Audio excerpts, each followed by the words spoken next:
When I first set up the Free Speech Union, I thought free speech is silted up in all kinds of ways by fairly recent legislation. What we really need to do is strip away all those fetters and restore the English common law breach of the peace principle, which was, our First Amendment. In fact, the First Amendment is really just the American version of the English common law breach of the peace principle. I mean, in the famous Supreme Court case Brandenburg versus Ohio, where the Brandenburg test was established, it was determined that speech enjoys the protection of the First Amendment unless it's going to cause imminent lawless action. Mm-hmm. And it has to be a very direct cause, and it has to be immediate. Otherwise, it enjoys the protection of the First Amendment. And that's a very good standard. And I think if we had the First Amendment in this country and that test was applied, almost no one that's been prosecuted for things they've said on social media in connection with the recent disturbances could have been prosecuted.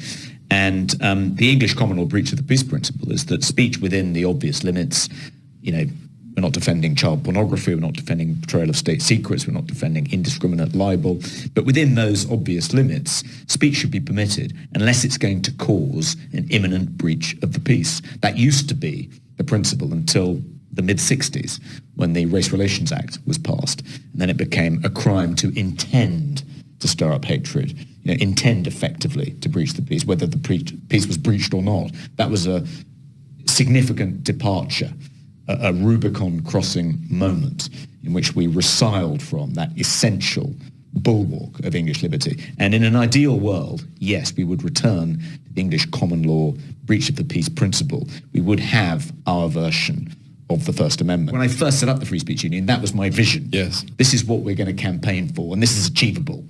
And that turned out to be naive, and we've spent nearly all our legislative efforts on stopping things getting any worse rather than making them any better. Right. And we succeeded under the last government on a few occasions, not least by improving at least the online safety bill as it made its way through Parliament, by persuading the government to pass the Higher Education Freedom of Speech Act and so forth, all of which is now under threat from the present government, and we'll do our best to defend free speech. But the chances of actually improving anything under this government, I think, are pretty slim. But that doesn't mean we won't campaign for it.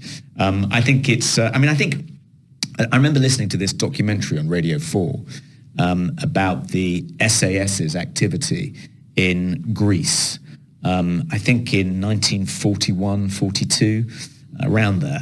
And it interviewed some of the local Greeks who were aware of this activity, who in some cases had provided help to these behind enemy lines operatives.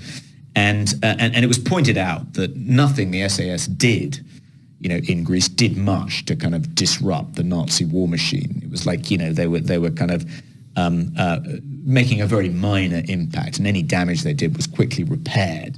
They were just like gnats, pesky flies, rather than, serious enemies. And this one local Greek man said, yes, I won't do a Greek accent. He said, yes, that's true. It might not have had much impact on the Nazi war machine, but from a morale point of view, it was incredibly important to know that they were there, that there were people out there defying this authoritarian regime that was causing so much misery and pain in our communities. Just to know that they were there, that there was a band of fighters out there resisting, that was an incredibly important morale booster. That gave us hope. That made us realize all is not lost. And without wishing to sound too self-aggrandizing, that's how I think of organizations like the FSU. It may be that they appear to be fighting a losing battle. They're not making much of a dent in this unbelievably authoritarian regime and its unending assault on free speech. But nevertheless, the fact that we're there, we're making the effort, we're standing up for these values, I think does give people hope. It's a morale booster. It lets people know that, there is still some fight left in the British people.